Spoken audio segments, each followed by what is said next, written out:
Hi, welcome to another episode of Beyond Chronic Disease. My name is Wendy Gathercole. I'm your host. Last week, what did we do last week? I forget. What was it? What if it were true? That's right. What if it were true? So have you thought about last week's episode about how your body, your thoughts impact your body? Interesting. Okay, so this week we are talking about, or I'm talking about, escaping the debt trap. There's so much going on in the world today about homelessness and the cost of living.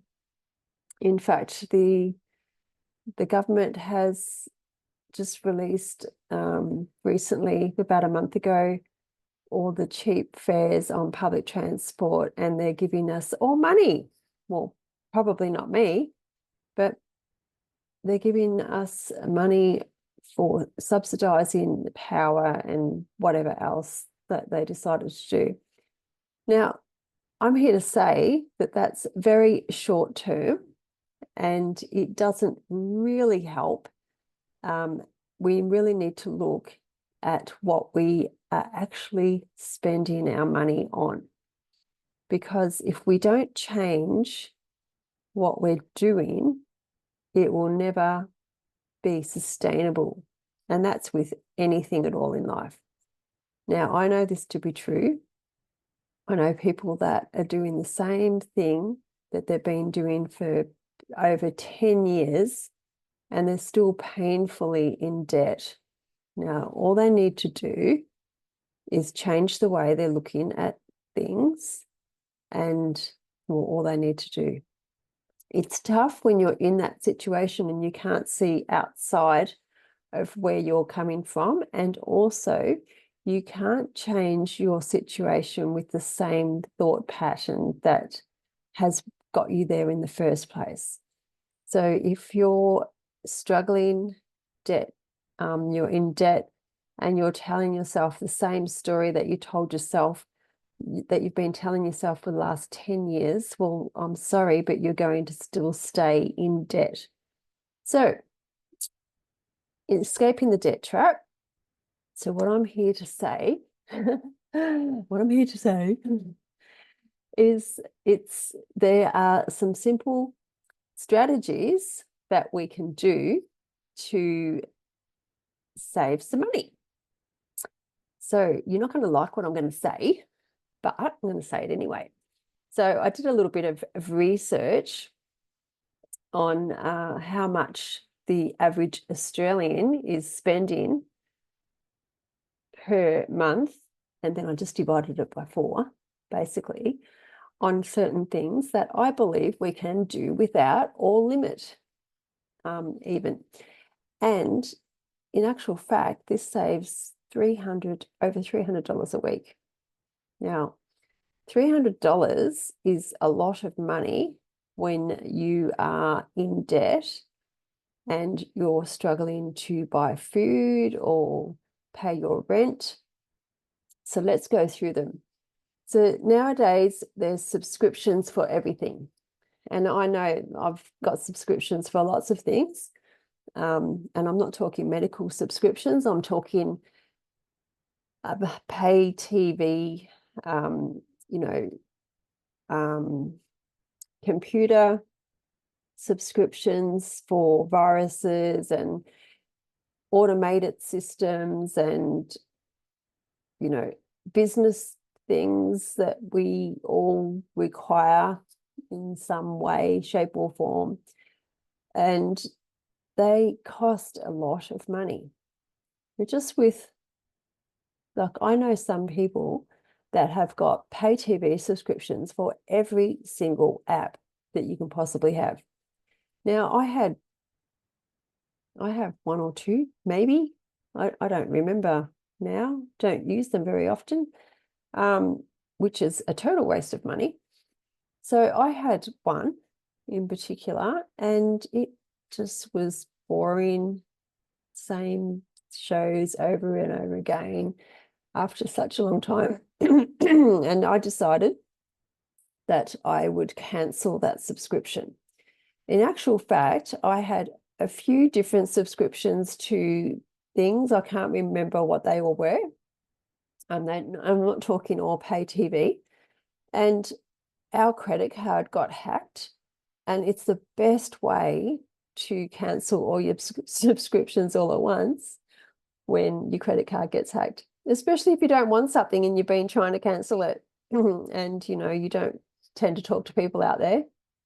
So sometimes it can get a little bit tricky to cancel certain things. So if you've got subscriptions to your pay TV and it's costing you $20, $30, $40, $50, $60 a week, and you're telling me that you're in debt and you can't buy food or you can't pay your rent. I know that's not a rental payment, but think about, do you really need those pay TV subscriptions? Okay, now the next one is cigarettes. Now, I was absolutely gobsmacked one day when I walked into a newsagent that sells, lotto and cigarettes and all of that. And as I walked in, I heard the cashier say it was in excess of $300 odd. And that absolutely blew me away. And I looked at what this person had, and they had 2 cartons, I guess, of cigarettes and some lotto tickets. Now, I don't know how long that lasts for that person, but I do, I don't even know how many packets of cigarettes are in a carton, to be quite honest. But the average Australian, if they were smoking a packet of cigarettes a day, they're like in excess of $50 odd now. Well, that's $350 a week. So that's a lot of money. So if you're telling me that you can't afford your rent and you're smoking a packet of cigarettes a day and you've got, 5 subscriptions for pay TV, well, then I'm sorry, but I'm going to say, well, stop smoking and cancel your subscriptions, and then you'll be able to afford your rent. Now, lotto is another thing. How many of you have actually won lotto? I mean, it's a habit. You're never going to win it. And if you do, it's 1 in 10 billion people or something, realistically. And the amount of money that we spend on lotto, well, I don't actually, because I might buy 1 ticket a year maybe, is over $20 a week. So that's $20. Now, I bought dinner food from the supermarket from hubby and I. There's only the 2 of us. And I, spent about that much in what I required for that particular night. So, if you're buying lotto and you can't afford food, well, then rethink what you're buying there. Okay. Alcohol's another one. Yes, it's a vice, just like cigarettes. But realistically, if you can't afford to eat or you can't afford your rent, rethink what you're buying and rethink how much you're drinking. It's not easy, but it's as simple as that. Health and medications, that was mind-blowing. I don't know about you. I don't spend anything on that. But, it was in excess of $100 a week. I mean, medications can be quite expensive, but what are you taking the medications for? Maybe you could start looking at what you're eating and how you're thinking and look at other alternatives rather than spending all that money on medication if you can. That's a possibility. And fitness and gym wear, apparently that's a big one that people spend a lot of their money on. So, how many of us can afford a gym membership that you don't go to? that, you know, $14, $20 a week, or I said 14. I think one of my kids had a gym membership. I think it was about $14 a month or something. Oh, maybe a week. I forget. Anyway, it's still all money that isn't really required. I mean, my point is, if you're not affording what truly matters, shelter and food are the two most important things, in my opinion. They may not be for you. Now, maybe alcohol and cigarettes, that's cool. Whatever. But if you're in debt, then you really have to look at what you're spending your money on first and foremost. That's if you want to get out of debt. I always say if you want to do something, because things are a choice. There's always a choice. I know you may not think there is, but there is. So if you are in debt and you've got lots of debt, the one thing that I could advise you of is look at the smallest one first, because it's easy. Like once you get over one debt, one small one, and then it takes that little bit of that pressure off, and then you can go for the next one and the next one, like the snowball effect. So you start off small, and as it rolls down the hill, it gets really big. So as you start off small, and then as you pay increments off all the others, then eventually you have all this freedom of all this money, and you won't have those debts anymore. Now, in saying that, I know a lot of people have spurs debts. Now, I'm not sure if this is nationwide. If you're listening in Queensland, it's the State Penalties Enforcement Records, I think it's called. For anybody that's outside of Queensland, I'm not sure if that's, like I said, nationwide. But I know one day I received a letter from Spur, and it said that I hadn't paid something, and I'm like, well, that's not correct. I always pay my fines and tolls and things, because it's all related to the road.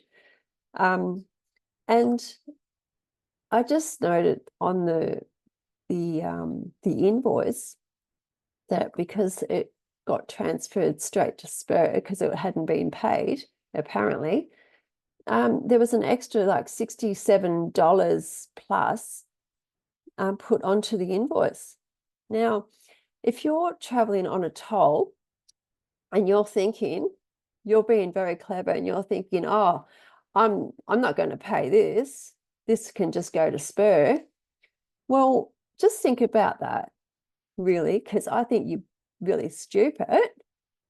Because if you're not refusing to pay a $4 or $5, $10 toll, and then it's going to Spur, and then it's 67 odd dollars, well, that's, $77 instead of 10. We'll just stick to 10.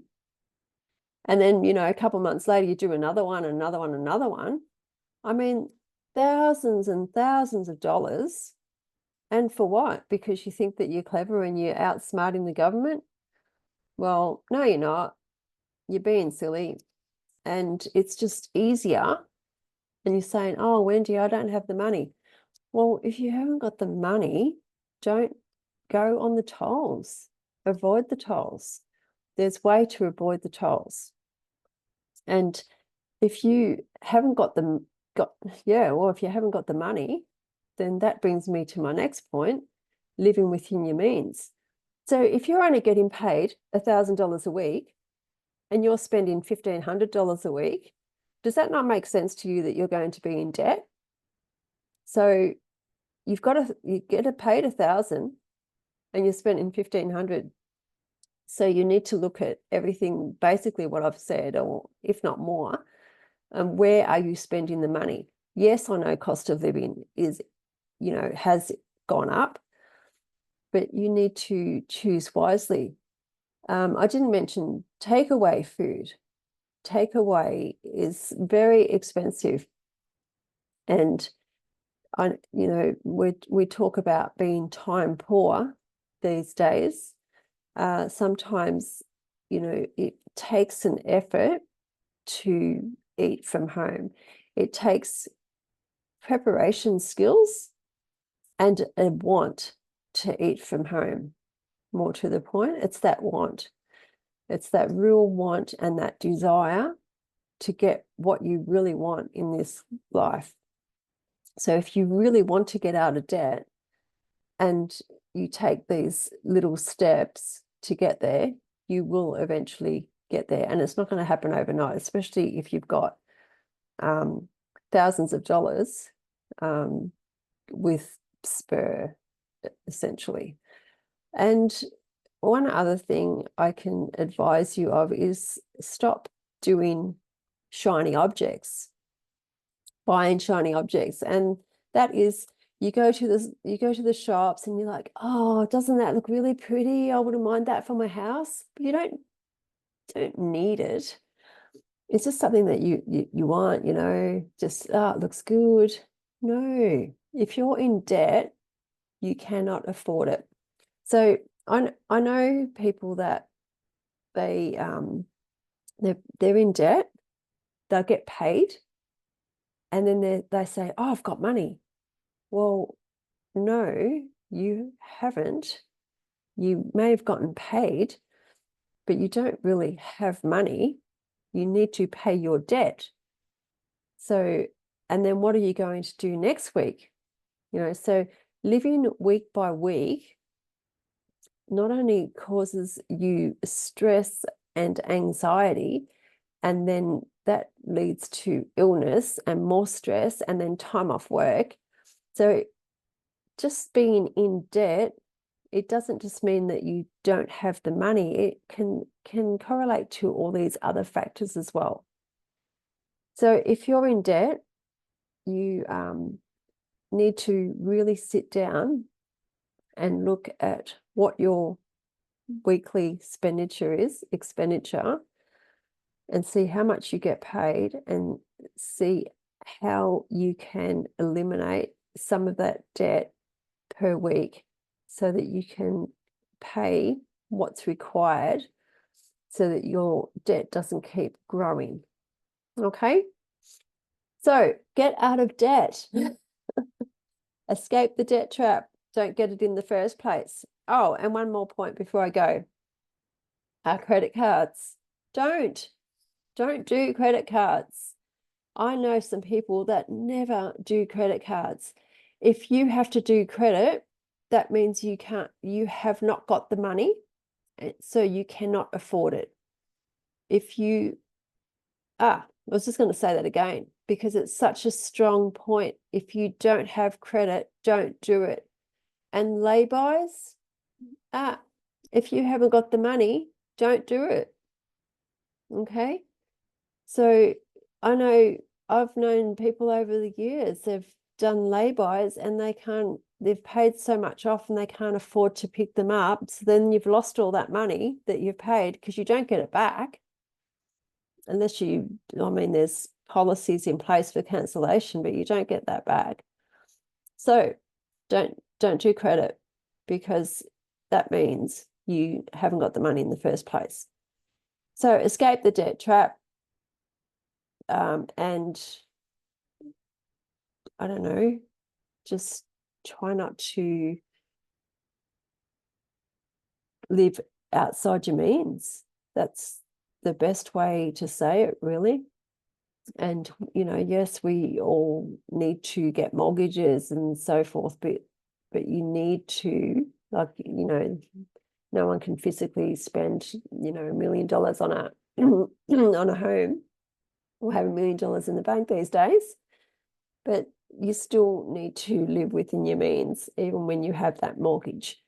It's great to go into the bank and say that you've got, all of this money, or you might be, sort of scrimping and saving to get that amount of money and doing the figures. But if you can't comfortably pay back a mortgage, then that's going to bite you in the backside. So escape the debt trap by looking at what I've suggested, and don't do credit cards. Okay, I'll see you next week. Bye.